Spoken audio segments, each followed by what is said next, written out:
Bismillahirrahmanirrahim. Assalamualaikum warahmatullahi wabarakatuh. Pertama-tama sebelum saya mulai, perkenalkan nama saya Tegar Rianto. Saya dari Prodi Sistem Komputer semester 3 Fakultas Teknik Universitas Surakarta. Hari ini saya akan mempresentasikan hasil makalah saya yang saya ubah menjadi PPT, yaitu multiplexing. Sebelum saya mulai, saya ingin berterima kasih kepada Bapak Hendy Novianto selaku dosen mata kuliah komunikasi data karena sudah diberi kesempatan untuk mengerjakan tugas saya ini. Jadi tanpa berlama-lama saya akan memulai, yaitu multiplexing.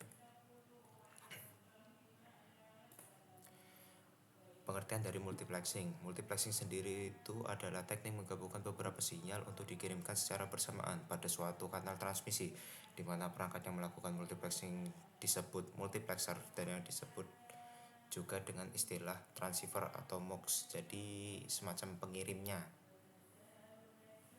Untuk di sisi penerima, gabungan sinyal-sinyal itu akan kembali dipisahkan sesuai dengan tujuan masing-masing. Proses ini disebut dengan demultiplexing. Receiver atau perangkat yang melakukan demultiplexing disebut dengan demultiplexer atau disebut juga dengan istilah demux. Sebuah alat yang melakukan multiplexing disebut multiplexer MUX, dan alat yang melakukan proses yang berlawanan disebut demultiplexer demux. Bentuk paling dasar dari multiplexing adalah time division multiplexing (TDM) dan frequency division multiplexing (FDM). Dalam komunikasi optik, FDM sering disebut sebagai wavelength division multiplexing. Kita langsung ke macam-macam tekniknya, yaitu yang pertama, frekuensi division multiplexing merupakan gabungan banyak kanal input menjadi sebuah kanal output berdasarkan frekuensi. Jadi di sini itu input masuk, terus keluarnya output itu berdasarkan frekuensi. Jadi mungkin semacam tinggi rendahnya frekuensi. Jadi ya semacam itu, menggunakan guard band. Total bandwidth dari keseluruhan kanal dibagi menjadi sub-sub kanal oleh frekuensi.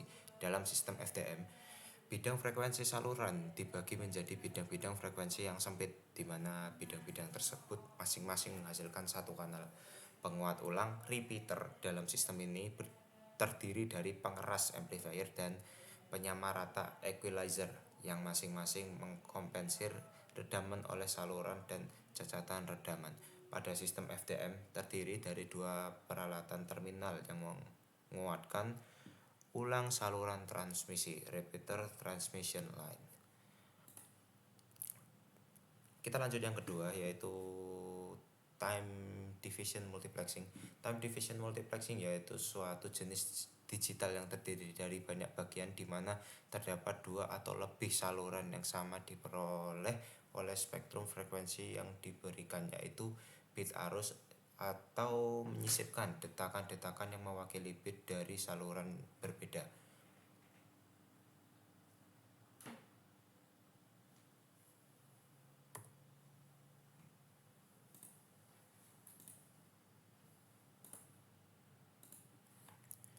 Oke, lanjut. Bit arus atau menyisipkan detakan-detakan yang mewakili bit dari saluran berbeda. Dalam beberapa TDM sistem, detakan yang berurutan menghadirkan bit dari saluran yang berurutan seperti saluran suara pada sistem T1 atau T1. Pada sistem yang lainnya, saluran-saluran yang berbeda secara bergiliran menggunakan saluran itu dengan membuat sebuah kelompok yang berdasarkan pada pulse time. Nah, jadi itu intinya kayak udah ada gilirannya, jadi udah di set waktunya. Jadi tiap udah waktunya itu bakal dieksekusi sesuai waktunya udah ditentukan.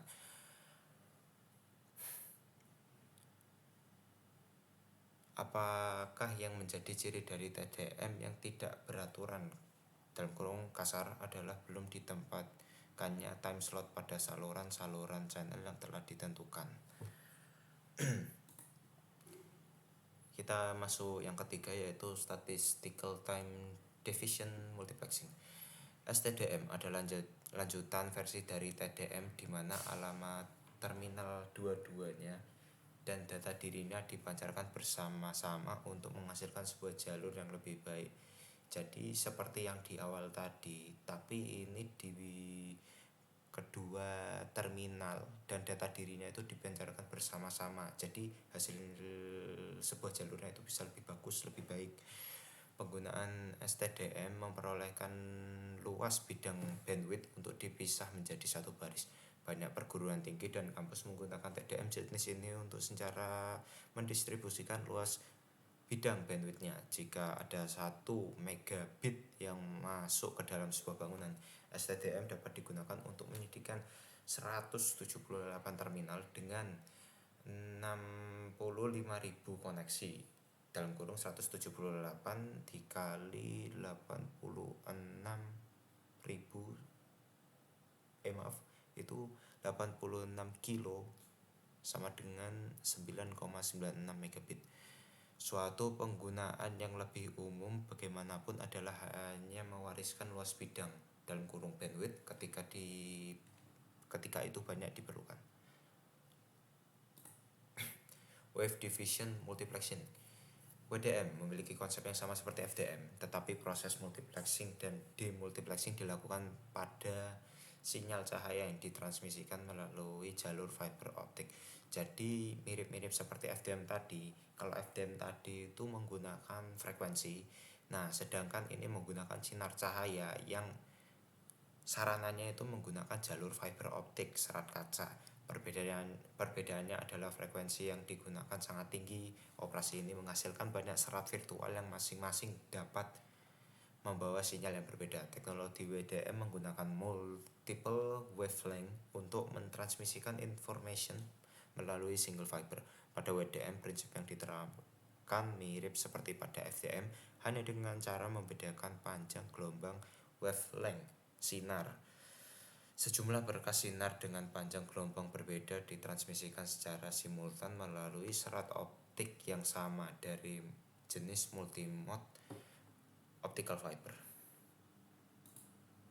Fungsi dan keuntungan dari multiplexing. Nah, keuntungan dari penerapan multiplexing pada jaringan sendiri yaitu komputer host hanya butuh 1 I/O, input output, untuk banyak terminal. Hanya 1 transmisi yang dibutuhkan.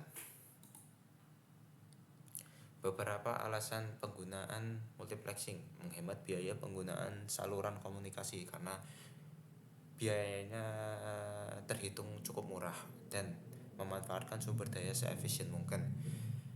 Kapasitas terbatas dari saluran telekomunikasi digunakan semaksimum mungkin. Karakteristik permintaan komunikasi pada umumnya memerlukan penyaluran data dari berbagai terminal ke titik yang sama.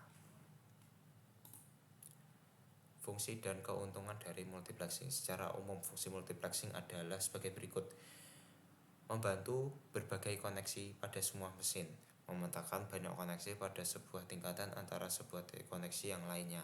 Jadi membantu berbagai koneksi pada sebuah mesin itu ya mempermudah koneksi antara mesin ke mesin, jadi lebih gampang aja. Itu dia mungkin presentasi singkat dari saya. Mungkin masih banyak yang kurang karena saya juga masih belum mengerti tentang multiplexing karena saya masih belajar juga. Tapi itu saja yang bisa saya sampaikan, kurang lebihnya saya mohon maaf. Saya tutup. Akhirul kalam. Wassalamualaikum warahmatullahi wabarakatuh.